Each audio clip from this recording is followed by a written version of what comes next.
इन 39 साल पहले ये पार्टी, ये मिशन, ये मूवमेंट मान्यवर साहब जी ने जब शुरू किया था तो आप सब ने उनका बढ़ चढ़कर साथ दिया और आप सब भी युवा हुआ करते थे। परंतु समय के साथ साथ जैसे जैसे मूवमेंट आगे बढ़ता गया, आप सबकी भी उम्र थोड़ी थोड़ी बढ़ती चली गई और इसी चीज को ध्यान में रखकर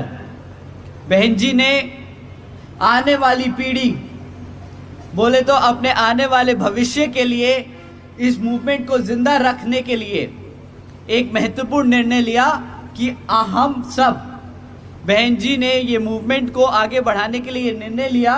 कि आने वाली जो पीढ़ी है वो 50% हिस्सेदारी लेगी हमारे सभी कमेटी के हर स्तर पे। तो साथियों, जैसे जैसे मैं आपको बताना चाहूँगा कि आज जितना ज़रूरी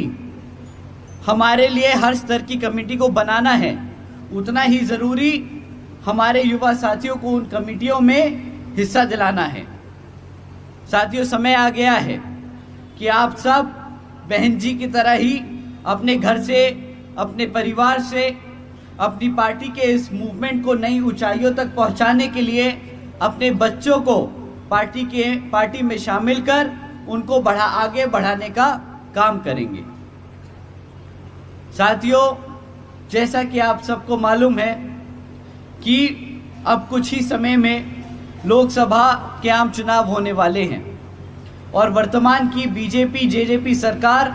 आपको गुमराह करने के लिए साम दाम दंड भेद आदि का इस्तेमाल कर सकती है, पर आपको इनकी बातों में ना आकर इनसे इनके कामों के बारे में पूछना है। साथियों, जब आप उनसे इनके कामों के बारे में पूछेंगे तो आपको पता चलेगा कि इनके कामों की लिस्ट बहुत छोटी है और इनकी विफलताओं की लिस्ट बहुत लंबी। पिछले कई वर्षों से बीजेपी जेजेपी की सरकार चल रही है और आज तक भी ना यहाँ गांवों में पक्की सड़कें बनी, ना यहाँ घरों तक 24 घंटे बिजली पहुंची, ना यहाँ नए स्कूलों का खोलने का काम किया गया, ना यहाँ रोजगार देने का काम किया गया और ना ही यहाँ पे जाति और धर्म के आधार पर जो दंगे हो रहे थे उन पे लगाम लगाने का काम किया गया। साथियों, आज भी बीजेपी जेजेपी ने सरकारी नौकरियों में SC ST OBC भर्तियों पर रोक लगाकर रखी है। आपको जानकर हैरानी होगी कि आज भी 1,80,000 से ज्यादा सरकारी नौकरियां हरियाणा सरकार में खाली पड़ी हैं। आज बीएसपी कहती है कि अगर हमारी आने वाले विधानसभा आम चुनाव में सरकार बनेगी तो जैसे बहन जी ने अपने शासनकाल में यूपी में सबसे पहले आते ही जो सरकारी नौकरियों में बैकलॉग था उसको पूरा किया, उसको भरा, उसी तरह हरियाणा में सरकार बनने पर सबसे पहले बैकलॉग भरा जाएगा। साथियों, आज भी बीजेपी जेजेपी ने एजुकेशन पॉलिसी यहां पर लागू नहीं करी और तो और इस सरकार ने अपने शासनकाल में 2,500 से ज्यादा स्कूलों को बंद करने का काम किया। साथियों, आज बीएसपी कहती है कि जिस तरह पिछड़े बुंदेलखंड क्षेत्र में बाबा साहब doctor Bhimrao Ambedkar medical college और झांसी में मान्यवर श्री काशीराम जी पैरा मेडिकल ट्रेनिंग कॉलेज की स्थापना की थी, उसी तरह यहाँ पर भी हमारे बच्चों को एजुकेशन में आगे बढ़ने के लिए medical colleges, training centres, senior secondary schools, primary schools की स्थापना की जाएगी। साथियों, जब हमारे बच्चे पढ़ ही नहीं पाएंगे तो कहां से नौकरियां ले पाएंगे और जब अपने नौकरियां नहीं मिलेंगी तो कैसे वो अपने पैरों पर खड़े हो पाएंगे। साथियों, जो इस सरकार ने हमारे बच्चों को पढ़ने से रोका है पिछले 5 से 10 सालों में, इससे इनकी ये जो मनुवादी सोच रखने वाली मानसिकता है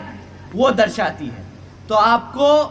इनकी मीठी मीठी बातों में नहीं आना है, इनके ऊंचे लंबे चौड़े वादों को सुन के बहकना नहीं है। इनसे पूछना है कि भाई जो पिछले 10-15 सालों में एजुकेशन पॉलिसी को लेके आप लोगों ने इतना बड़ा मुद्दा बना के रखा है, उसको आज तक आपने जमीनी स्तर पे लागू क्यों नहीं किया। साथियों, आप सब जानते हैं कि किस तरह से हमारी आशा वर्कर्स लंबे समय से अपने हकों के लिए धरने पे बैठी हैं और इस सरकार ने कितने समय तक उनको नजरअंदाज किया है। तो साथियों, आज बीएसपी कहती है कि हरियाणा में सरकार बनने पर हमारे आशा वर्करों की सबसे पहले सारी समस्याओं को हल किया जाएगा, उनका उचित समाधान किया जाएगा। साथियों, ये तो है बीजेपी और जेजेपी के हाल, परंतु राजनीतिक स्तर पर एक और नीच गंदी जो हमारे समाज को एक पिछले 50-60 सालों से दबाने की कोशिश कर रही कांग्रेस पार्टी भी है। साथियों, कांग्रेस पार्टी आपको कभी भी आपके बीच में आकर अपने काम गिनवाने के काम नहीं करेगी। वो आपको आकर बीएसपी को गुमराह, हमारे बीएसपी के वर्करों को, समर्थकों को गुमराह करने के लिए हमेशा सिर्फ एक ही लाइन बोलेगी कि बीएसपी तो बीजेपी की बी टीम है। पर साथियों, जब जब कांग्रेस आपको ये बोले, आपके साथियों को ये बोले, आपको सीधा पलटकर बोलना है, भाई बीजेपी की टीम है या नहीं है, तुम बताओ तुमने क्या काम किया पिछले 50-60 सालों में हरियाणा में। जब आप उनसे ये सवाल पूछेंगे तो उनकी हालत खराब हो जाएगी, पसीने छूटने लगेंगे, क्योंकि उनके पास आपको बताने के लिए कुछ नहीं है। अगर उनके दिल में जरा सी अच्छे दिल से बताएंगे कि किस तरह उनकी सरकारों ने हमारे बाबा साहब